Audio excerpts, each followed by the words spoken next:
Welcome to the Into Novus Knowledge Agronomy Podcast, your go-to resource for agronomic insights, technology solutions, and ongoing education.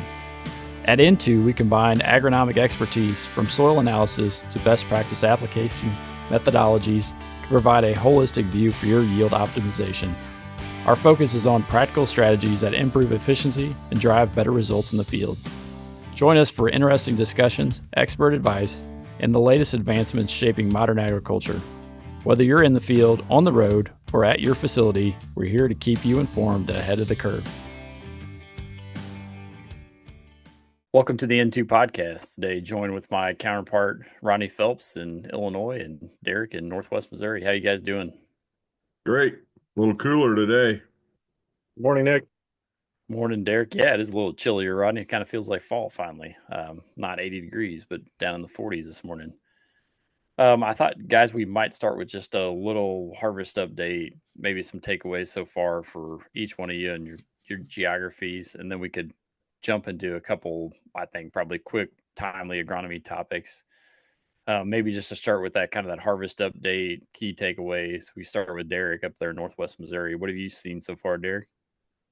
Yeah, harvest, it's still progressing along good. I think if you've listened to the last couple episodes, you've heard me say I think Northwest Missouri's probably been a little bit behind you and Rodney's territory, but I get reminded every year how quickly we can catch back up. I think for the most part, most growers are probably about on pace, but we probably do have a little bit more crop in left than you guys.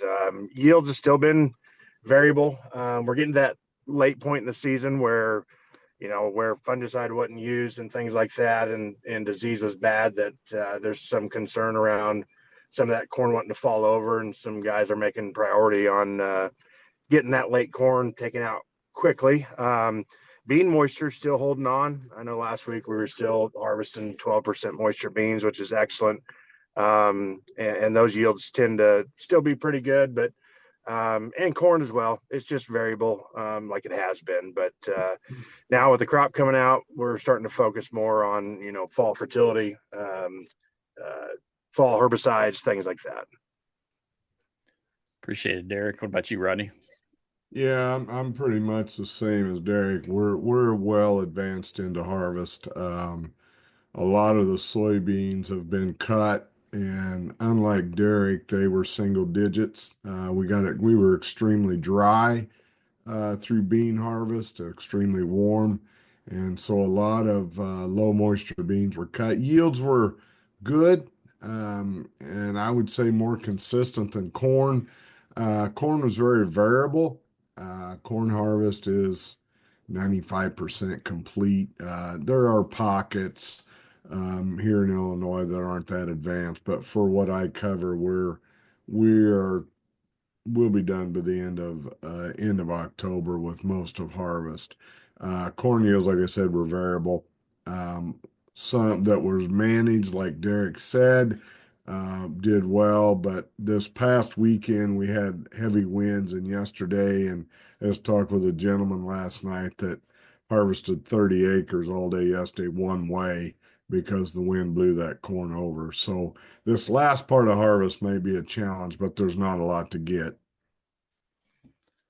Appreciate that, Rodney. Yeah, I guess for me, we're full swing into it. I think we're ahead of Derek, probably more similar to Rodney. You might be ahead of us even. Yeah, but it varies a lot between my east and west. The west central Missouri, some of those guys are finished up and done, or almost finished up and done. And then as you go east, where we had later planting, still maybe some of those guys only halfway done. So I'm going to say we probably only got the last third or so of the harvest if I was going to put a number across east to west where we're at.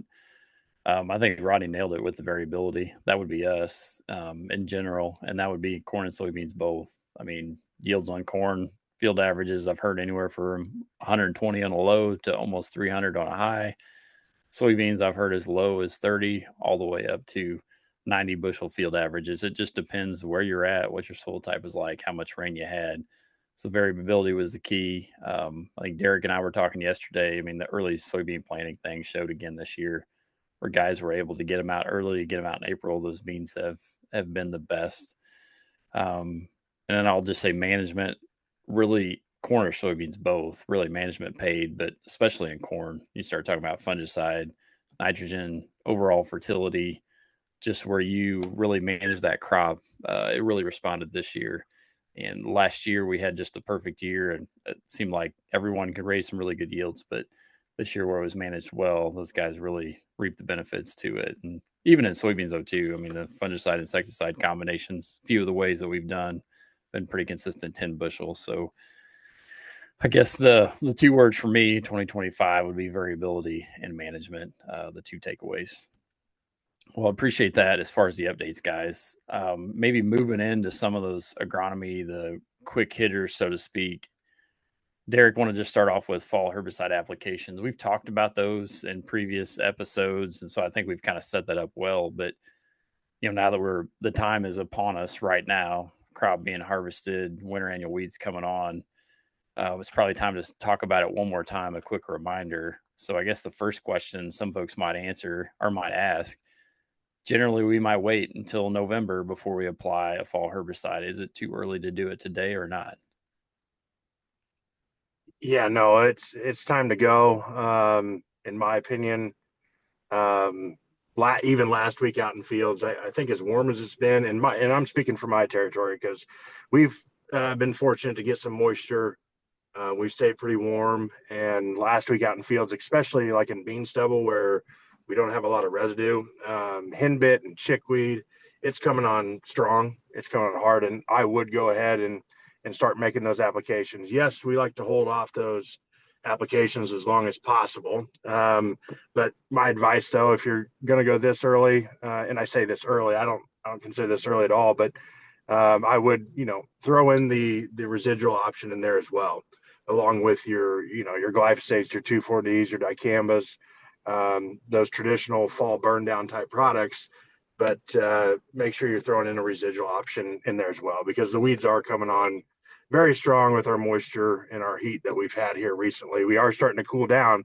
And so with that, I will also remind guys, as we cool down, our burn down performance with some of our herbicides might tend to fall off. So make sure you're using full rates, full adjuvant loads, and things like that. And, use that fall herbicide as an option to get that residue management in line as well.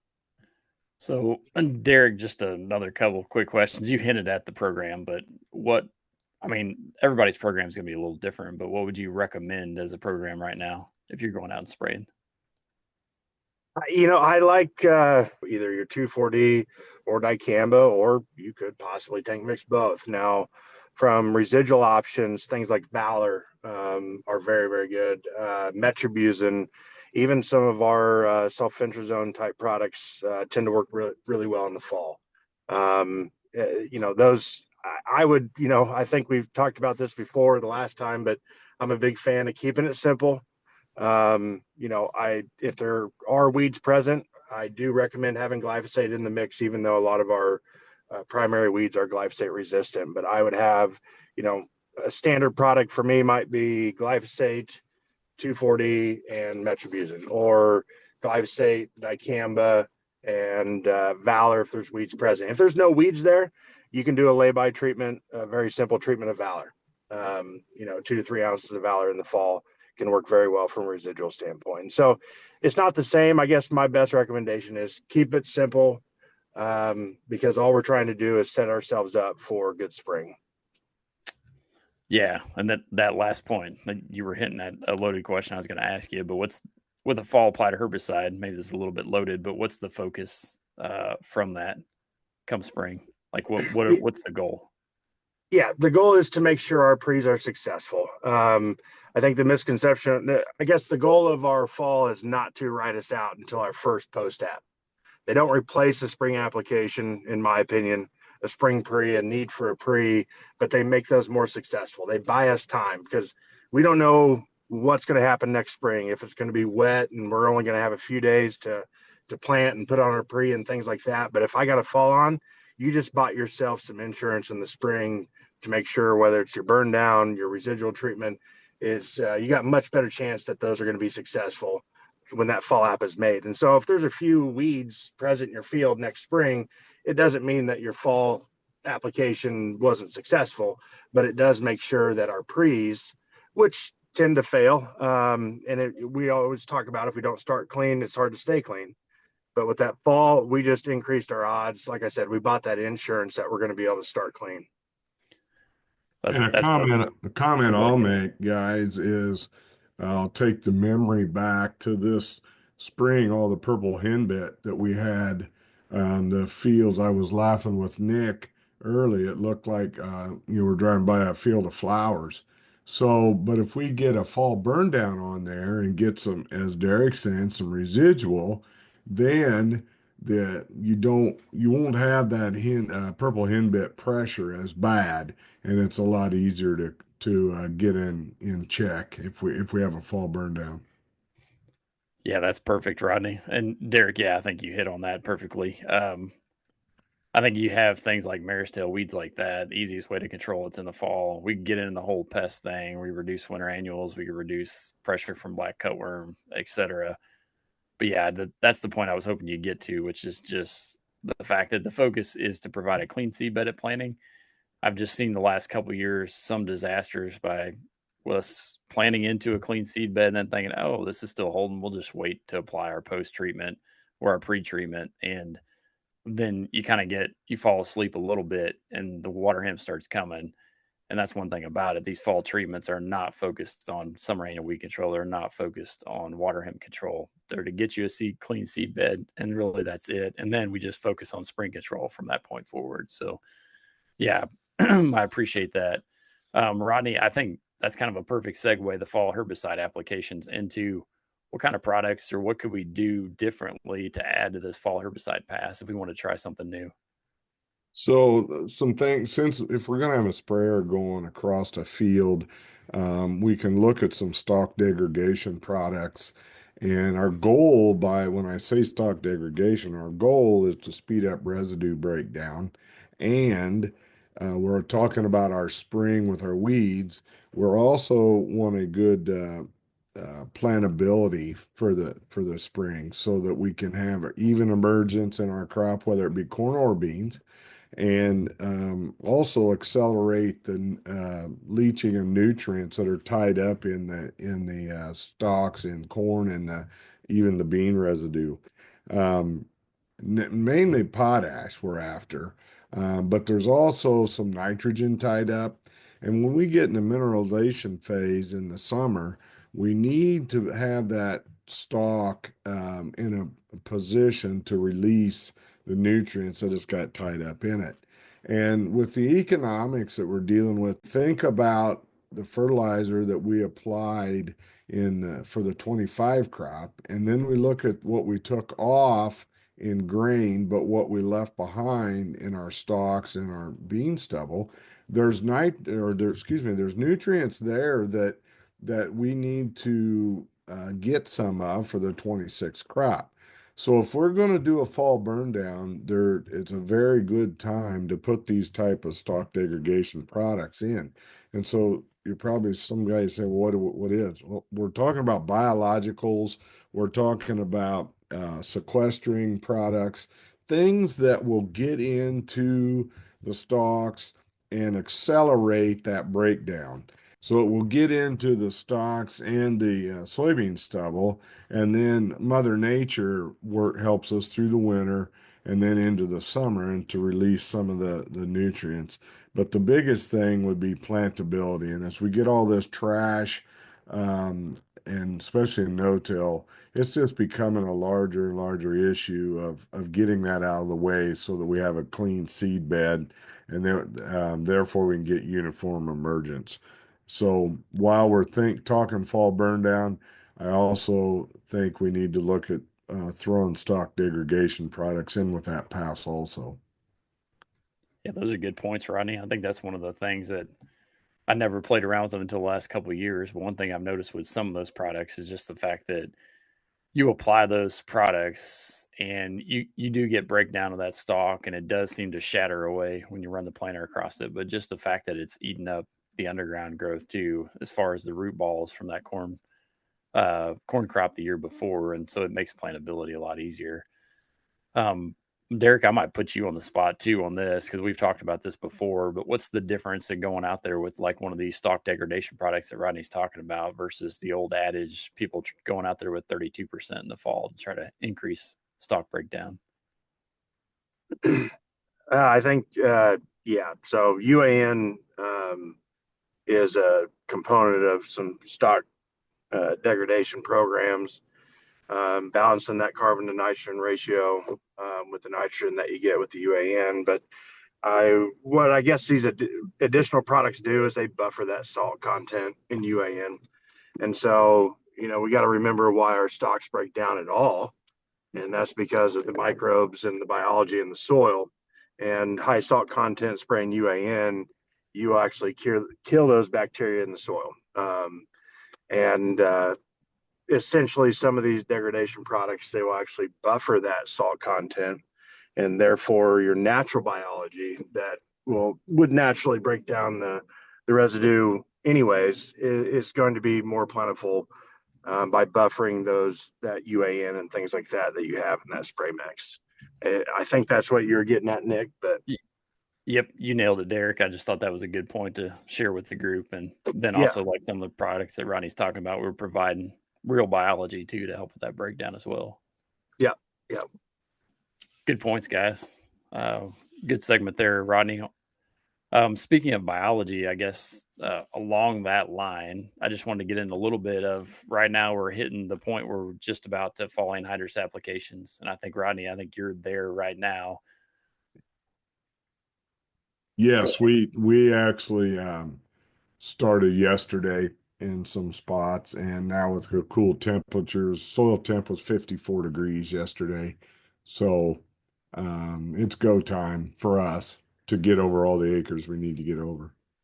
So, Rodney, a little bit further north than where we're at or where I'm at. And so, we're a little behind that. We'll wait just a little bit longer. And probably next week, things might start opening a little bit for us. But I did want to get in just a few quick hitters on that. And so, a lot of talk about when do you start fall anhydrous applications? When's the right time? And obviously, you look at any textbook, you talk to an agronomist, they're going to tell you 50 degrees and trending downward on soil temperatures.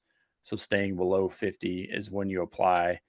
The reason why you do that is the microbes that break down, you're applying anhydrous ammonia, which is a gas. You put it on the soil, it converts to ammonium, which is a positive charge, which means it's very stable in the soil. The problem is microbes over time will convert that to nitrate, which is a negative charge, which through the profile, I, if it's a silty, sandy soil, leaching, or to denitrification going out the top if we're on a wet clay pan type soil, which is what I deal with to the east.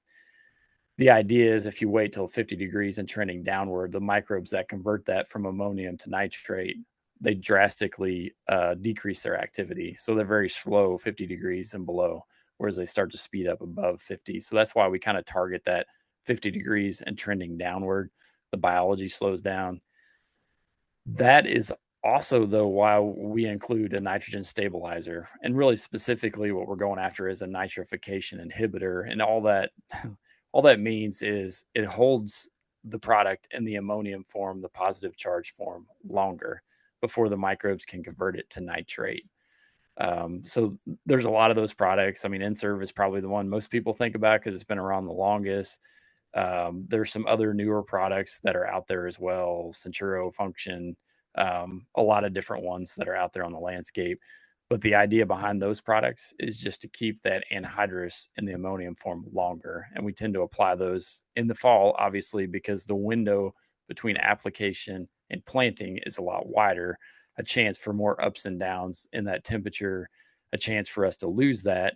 So even if we do get some days, and in Missouri we will anyways, in the wintertime where the temperature gets up a little bit, brings the soil temperature up, that product can help buffer that amount of time before it becomes nitrate. So that's what we're really focused on, really advocate putting on some kind of nitrification inhibitor stabilizer, i.e., with fall applied anhydrous applications. And I guess the last point too that I would make is we're talking about fall applied anhydrous. There can be some points that people make about the fact that, well, you're putting it on way in advance of when you need it. So there's a longer gap between planting and application. saying there can be some disadvantages there in terms of losability, et cetera. But if we wait till 50 degrees trending downward, if we apply a stabilizer, in my opinion, there's also a lot of benefits too. And I hate to be a generalist agronomist here, Rodney, but one comment I like to make a lot is I think there's probably been more yield loss in corn to anhydrous supplied in the spring due to compaction than there probably ever has from fall applied in loss. Like I think there's because in the spring we tend to apply anhydrous when things are not quite right because we don't want to slow down our planting window, so we might get out there and apply it when things are still a little bit muddy to get going. We compact that soil, and then we'll see that in that corn crop. Where in the fall, I mean, you have ideal conditions. You've got the winter for that compaction to come out. It also allows for earlier planting. Now, I'm not saying that all anhydrous needs to move to fall applications. All I'm doing is making the point of why some folks might want to make a fall applied application. Now, if you're super patient, you're willing to wait in the spring, you're going to put it on deep enough that that system works great too. But just making the point where some guys that like to go in the fall, there's some reasons why they do like to go in the fall. But with that said, I don't know if you guys want to add any other points to this fall anhydrous application comments. No, I think you covered it perfect. The big thing is, though, I caution is to wait for the soil temp, and Nick said it a couple, 3 times when it's trending down, so that we've got a lot of money in our inputs, and we want to make sure we keep it, so we've got it for the plant. One thing I'll also say is watch your CECs on your soils and don't over apply anhydrous, because CEC is like your gas tank and it can only hold so much. So, kind of watch CECs and make sure you're not over applying anhydrous also. Yeah, from my stand, guys, I think you guys, I don't think I could add any more to you guys' really good points there, but I would agree with all that. Yeah, I guess one other comment I would make is, definitely watch that soil temperature trending downward. I will say though that there tends to be sometimes in Missouri in the fall, when that cold front comes in and the temperatures cool down, sometimes there tends to be a rain front that comes with that, and that could put you out for a while. So we do want 50 and trending downward. But if you can see in the forecast in the next few days that cool down is coming, then I'm not against, applying 1 or 2 days ahead of that, just seeing that coming. But just because in my career over and over again, I've seen where someone says it's way too warm, it's way too warm, it's way too warm. And then rain comes and they're shut down for the rest of the fall. And so, yeah, definitely wait for that trending downward, but also take a look at the forecast to see what's coming. Good points, guys. Anything else you guys want to add in terms of fall herbicide or stalk breakdown or anhydrous applications, et cetera? We've said all along it's go time now for the fall work to wrap up the season. So it's go time. Yep, I agree with Rodney. It's time to get it done. Yeah, I think the ears are pinned down. Everybody's trying to finish up, and then we'll move on to field work after that. But I appreciate it very much. Thanks, guys, and thanks to everyone for listening. We look forward to seeing you next time. Thank you for joining us. This podcast is brought to you by Into Novus Knowledge. Please reach out to your Into agronomist if we can help in any way.